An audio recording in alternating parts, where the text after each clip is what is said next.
Hi everyone, this is Sarfaraz from Aristotle Prep, and we are looking at passage 13 from the OG 13 RC chapter.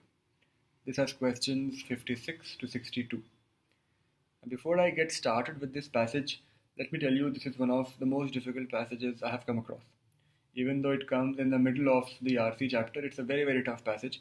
Also because it's a law passage, it's difficult to understand what the passage is saying. One tends to focus too much on individual sentences and completely misses out on the bigger picture. And the most important thing in this passage is the connection between the two paragraphs. As you will see when I read it, and there's a single word, just one word, that is bringing out that connection. If you fail to get that connection, you will never really understand the passage. So, when you read a passage, especially a difficult passage, it's very important to be clear on how the flow is happening, how the paragraphs are connecting. So, if you focus too much on what is within each paragraph, you will completely miss out on this flow. So, I have spoken enough. Now, let's start reading the passage. So, it says Inventors versus United States. The moment you read this much, you should immediately know it's a legal passage, it's a law passage. The Supreme Court held that the right to use waters flowing through or adjacent to the Fort Belknap Indian Reservation was reserved to American Indians by the treaty establishing the reservation.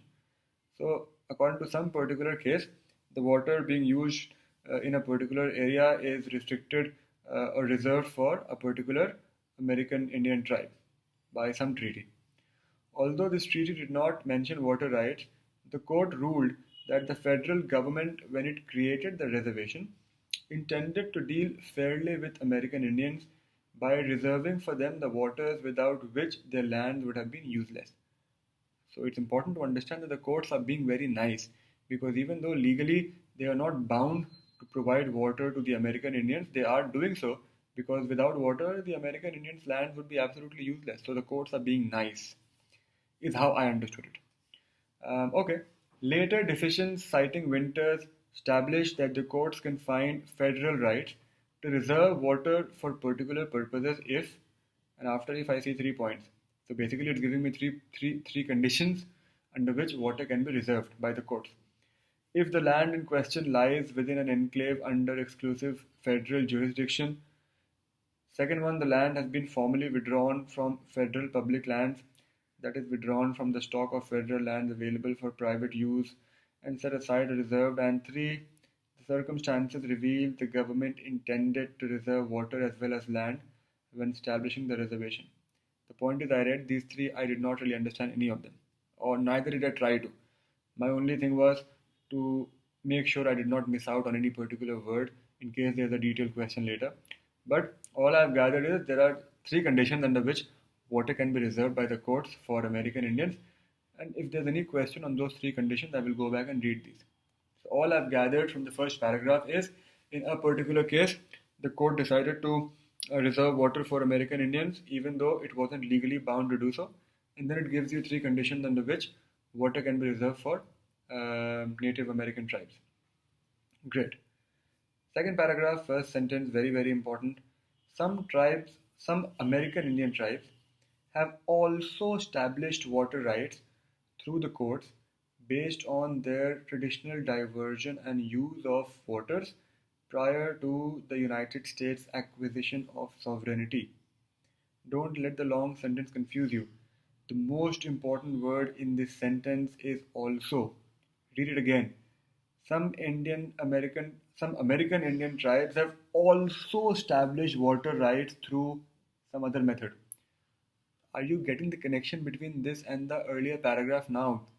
Looking at that also. The first paragraph gives you 3 conditions under which water can be reserved for American Indians. The second paragraph is now giving you a 4th condition. It can also be done in this manner, apart from those 3. That's very important. The second paragraph is now giving you a 4th way or a 4th condition in which water can be reserved for American Indians. And now let's try to understand what is that. So some American Indian tribes have also established water rights through the courts based on their traditional diversion and use of certain waters prior to US's acquisition of sovereignty. So okay, on the prior use basically. For example, Whenever you see the word for example, read it, but don't worry too much about the example as long as you know what it's an example of. In this case, I know the example will be example of a particular tribe for which water was reserved based on how it had been using the water before the US acquired sovereignty over that tribe or location, whatever. For example, the Rio Grande Pueblos already existed when the US acquired sovereignty over New Mexico in 1848. Although they at that time became part of the US, the Pueblo lands never formally constituted a part of federal public lands. In any event, no treaty, statute, or executive order has ever designated or withdrawn the Pueblos from public lands as American Indian reservations. This fact, however, has not barred the application of the Winters Doctrine. So, whatever it said, the point is Winters Doctrine will still apply, which means water will still be reserved. What constitutes an American Indian reservation is a question of practice, not of legal definition. And the Pueblos have always been treated as reservations by the US. So you see, again, the courts are being nice because they're saying what is a reservation or what isn't a reservation will not be decided by the legal word but by what has been practiced. This pragmatic approach, pragmatic means practical, is buttressed. Buttressed means supported. This pragmatic approach is buttressed by Arizona versus California, another case, wherein the Supreme Court indicated that the manner in which any type of federal reservation is created does not affect the application to it of the Winters Doctrine. So, however you create a federal reservation, the Winters Doctrine will still apply, water will still be reserved for you. Therefore, the reserved water rights of Pueblo Indians have priority over other citizens' water rights as of 1848, the year in which Pueblos must be considered to have become reservations. Great. The second paragraph basically talks about, as I said, a fourth way in which water can be reserved for American Indians and gives you an example of Rio Grande Pueblos. So, if I had to summarize the entire passage, the first paragraph talks about a particular case and how water can be reserved for American Indians under three conditions. The second paragraph gives you a fourth condition in which water can be reserved with an example of when that fourth condition was applied. That's the entire passage for you in short. A passage which is very difficult to understand is now, I think, mostly clear to you. And it's a neutral passage. The purpose is absolutely neutral. He is just describing something. The author does not have any agenda to praise or to criticize. He is just describing something. It's a neutral passage. Now, my suggestion is, in case you've already tried this passage once, I'm sure you'd have got most of the questions wrong. Otherwise, you wouldn't be watching this video anyway. So in case that is the case, pause the video now and go and try the questions again, all of them, and see if you get the answer. You'll be surprised at how many questions you'll be able to answer correctly now that you've understood the passage the way I've explained it to you.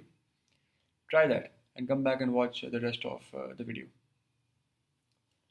Okay, so having understood the passage in that manner, let's start looking at the questions, starting with the first one, which is question number 56. In a passage of this difficulty level and complexity, it will always be very useful if you can predict the answer, and we will try to do so. So the question says, according to the passage, means a detailed question, which of the following was true of the treaty establishing the Fort Belknap Indian Reservation, which is the first part of the first paragraph. So it was challenged in the Supreme Court, absolute nonsense. It was actually supported by the court. B says it was rescinded, which means cancelled by the federal government, never happened. It was again supported by the federal government. C says it cited American Indians' traditional use of lands, resources, I never saw that anywhere. D says it failed to mention water rights, absolutely, to be enjoyed by the reservation's inhabitants. This is actually an easy question because it clearly says over there, line number 6 and 7, that the treaty did not mention water rights. So D should be the answer. E says it was modified by the Supreme Court in Arizona versus California. The passage never says that. So, even if you are confused between D and say an option such as C, you should still go with D because you know D definitely is not happening. C may or may not happen, but D is definitely not happening. So instead of wasting time, just mark D as the answer and move on.